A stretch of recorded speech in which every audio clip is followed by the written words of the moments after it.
Well, God bless everybody. Thanks for joining my channel. Debbie here. Well, it's a windy, hot day today, and so I'm out and about. Just wanted to stop by and tell you that on Sunday I'm taping Hug and the Embracers, and Hug is my brother, and they'll be playing this Sunday at the Jefferson Memorial Park for the annual car show. So I'm kind of excited about that, and I'll try to get that on YouTube as fast as possible.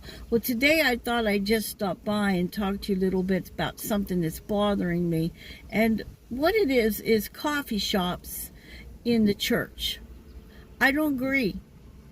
I noticed that a lot of churches are putting coffee shops in their foyers where you can walk in and get your donuts and get your hot coffee, get your juice, and get your little sweet pie, and you can go on into the church service.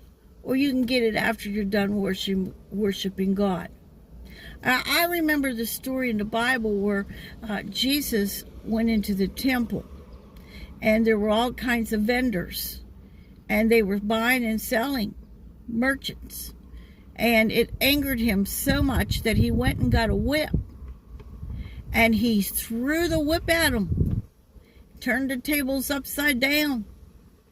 And he was angry because the house of God should not be used to buy and sell to make money. And the house of God is supposed to be a place for prayer. If you're going to come to the house of God, you should fast. If you're coming into the house of God, it should be a place where you can go into a healing line if you're ill, or go to the altar if you want to pray. But the house of God should not be a house of donuts or a house of coffee. Preachers have got it wrong. Preachers have changed the Bible. They've let Bibles come into their churches that are not King James. They're Bibles that taken the meaning out of the words. Preachers have put a stage up, and there's not a cross in their entire church. They put a stage up, and they have a whole orchestra, drums and trumpets and two guitars and two pianos and an organ and lights and a PA system that you would think that this was a PA system from Hollywood. This is not approved by our Lord, whether you like me saying that or not. I just wonder how many preachers are going to end up in their churches the day after the rapture. I tend to think there's going to be a lot of preachers going to hell. And maybe they'll come to the Lord during the Great Tribulation and have to give their life, because what they're doing now is totally wrong. When I would go to the Christian Missionary Alliance Church as a young girl, I remember my mother and all the people in the pews would get down and on their knees and pray on Wednesday night service. And I remember tent meetings where we would stand in line if we were sick, and the church members, the deacons, would anoint us with oil. You don't see that anymore. And then I remember altar calls. I went to this one church where they decided to do some ballroom dancing in front of the altar. Ballroom dancing. Is that where ballroom dancing should be? How sinful. This is sinful. And so if you're a Christian, you're probably not even going to church, because it's a waste of time.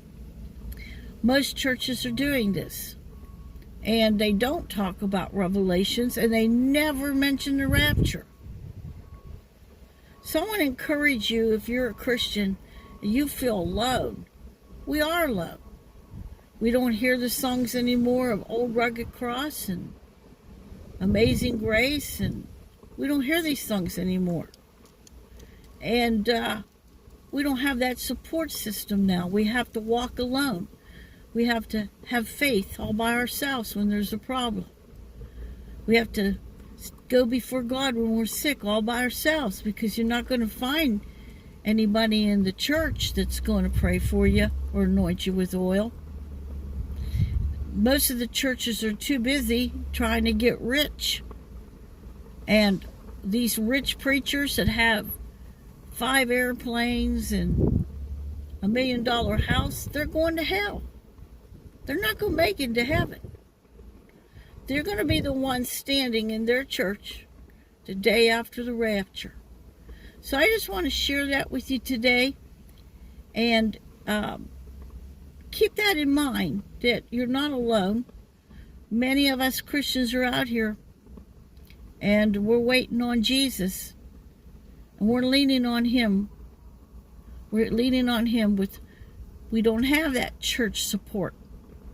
But He gives us power and strength to be able to walk alone. God bless everybody, and keep that in mind. God bless you all.